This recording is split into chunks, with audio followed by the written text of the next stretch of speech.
Changer de regard, ce ne sont pas que des mots. Tant que nous ne verrons pas ces vieux abîmés par la vie ou la maladie comme des êtres humains à part entière, tous les dérapages seront possibles. Nous avons tout à apprendre. Au-delà des moyens, c'est une culture qu'il faut changer. Il nous a fallu le XXe siècle pour comprendre l'enfance. Il nous faudra le XXIe pour comprendre la vieillesse.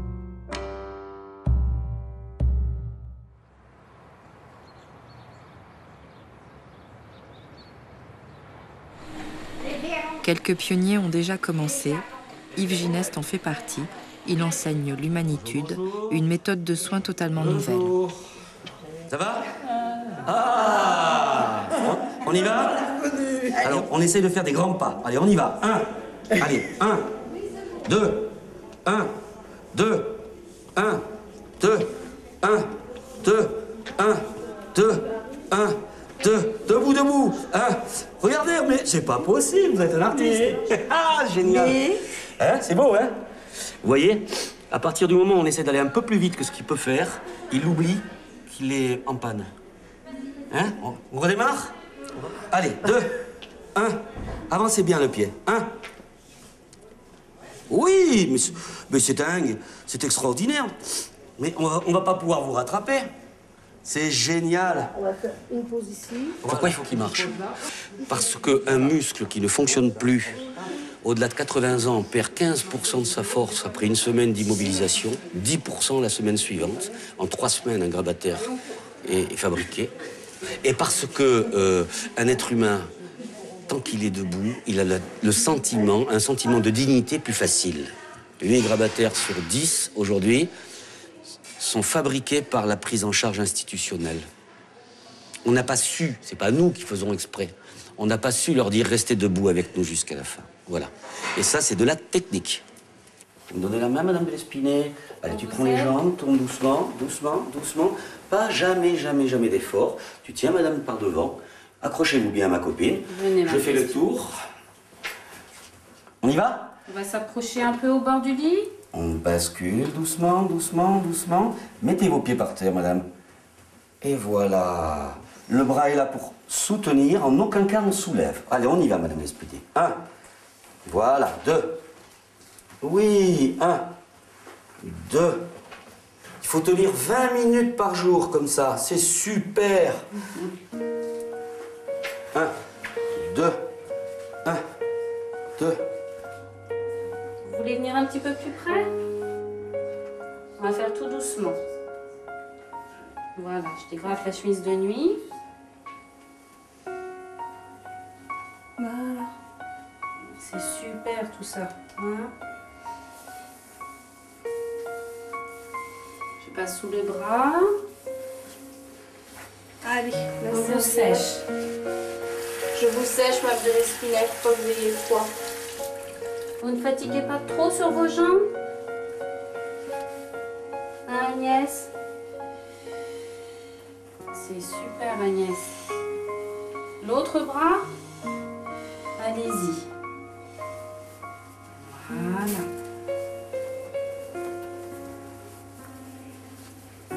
Alors, le pull. On va vous aider à vous mettre debout? Oui. Oui? Pour remettre la jupe, vous approchez vos mains? Allez-y, allez-y. Voilà. Et quand vous êtes prête, vous appuyez sur vos jambes. Quand vous êtes prête. Regardez, une petite seconde, les jeunes filles. Je pense qu'elle ne peut pas se lever, là. Hein? Coucou, c'est moi. Madame de l'Espinay, je vais reculer un petit peu la chaise. Et à partir du moment où les jambes sont reculées d'une longueur de pied par rapport à l'appui, vous allez voir que... Vous me donnez la main? Vous me donnez votre main, Madame de l'Espinay? Voilà. Allez, avancez-vous en avant, en avant, en avant, en avant, en avant, et hop, elle se lève toute seule. Voilà. Vous voyez? Parce que elle n'a pas les pieds sous le lavabo, tout simplement. Donc maintenant, on va pouvoir lui remonter. Voilà, et je ne veux pas faire le sauvage, je vais te laisser ta place parce que tu t'en tires comme une artiste. Quand on parle d'humanitude, beaucoup de soignants se vexent en disant « mais j'ai toujours travaillé avec humanité ». Non, non, attendez. tous les soignants ont toujours travaillé avec énormément d'humanité.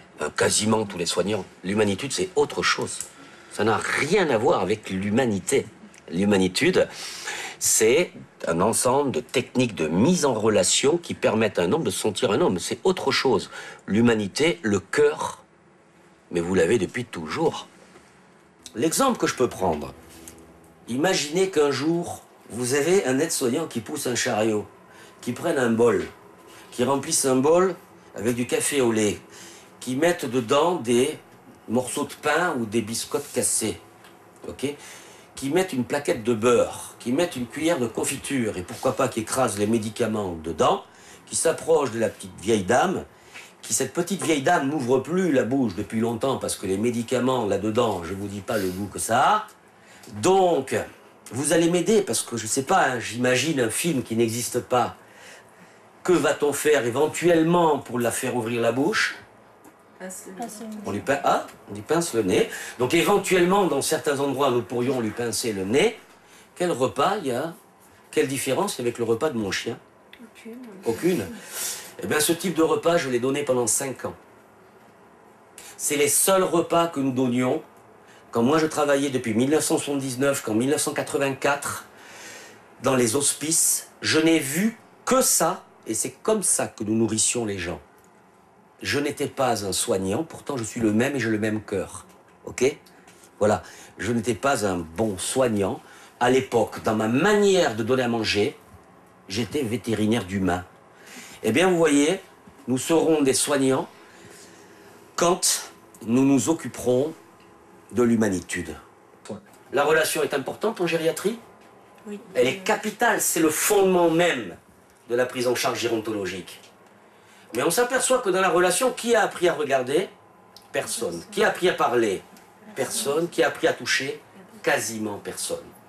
Et quand en plus, extrêmement peu de soignants savent que pas loin de 50-60% des personnes âgées atteintes de troubles démentiels, leur cerveau n'est plus capable de traiter les informations latérales. C'est-à-dire, c'est comme s'ils étaient aveugles sur les côtés. Quand j'arrive pour faire une toilette, ces personnes-là ne savent même pas qu'on est là. Donc nous avons décidé systématiquement de faire les soins du côté où le regard est le plus facile à attraper. Parce que déjà qu'il y a un piège, n'en rajoutons pas.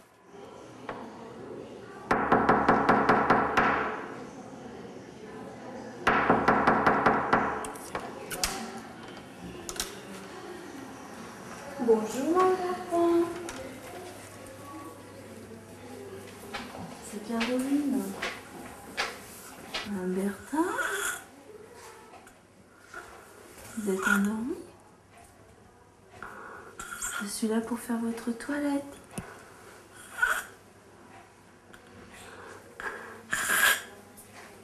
Gabriel.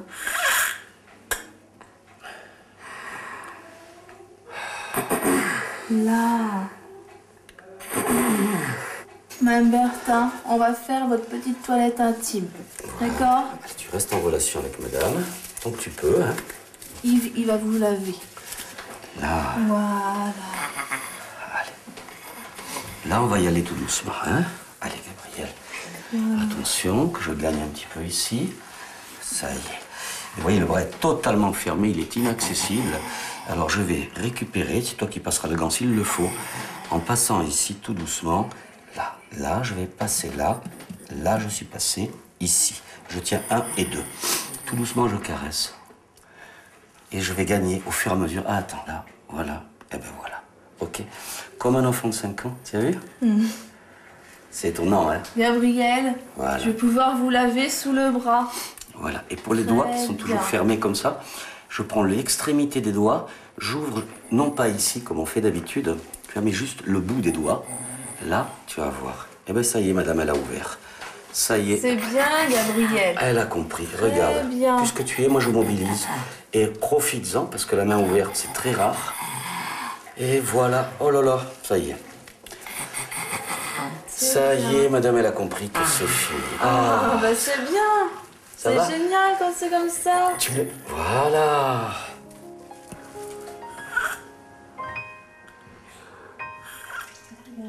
C'est bien. Voilà. ouvrir ses yeux quand même, Gabriel.